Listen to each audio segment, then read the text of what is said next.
Hej, jeg hedder Axel. LSD er et syntetisk, meget potent psykedelisk stof. Det bliver solgt som frimærker, kapsler og tabletter og som dråber, og man tager det oftest oralt. LSD er et hallucinerende stof, hvilket vil sige, at det fremkalder et trip, og et trip det er et ord for at være påvirket på LSD. Effekten af LSD kan mærkes 30 minutter til en time efter man har indtaget det, og det kan vare alt imellem 6 timer til helt op til 12 timer. Det har 3 forskellige faser.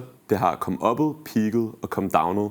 Come-uppet, det er starten på ens trip. Det er der, hvor det går fra 0 til 100, indtil man når peaket, som er det tidspunkt, hvor at de psykedeliske effekter, det ligesom topper. Efter man har peaket, så kommer man i det, der hedder come-downet, som er den fase, hvor at de psykedeliske effekter går fra 100 til 0 igen, og dulmer indtil man så går hen og bliver ædru igen. Virkningen af LSD kan variere meget fra person til person. Det kommer også meget an på den dosis, man tager, og kvaliteten af ens stof. De psykedeliske effekter, man kan mærke på LSD, er forvrænget sansindtryk, men man kan også opleve hallucinationer både auditivt og visuelt. Nogle brugere vil kunne opleve det, man kalder et bad trip, som vil sige, at ens trip bliver præget af paranoia og angst. Man kan få en forvrænget virkelighedsopfattelse og sansindtryk. For eksempel ens tidsopfattelse kan blive ændret til, at du kan føle, at minutter føles som timer.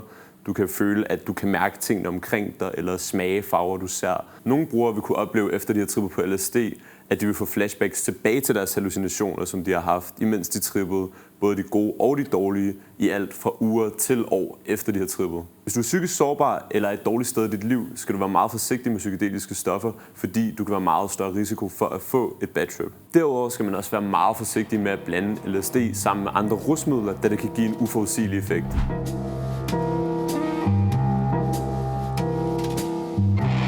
Naloxone er en antidote, du kan bruge til at stoppe en overdose.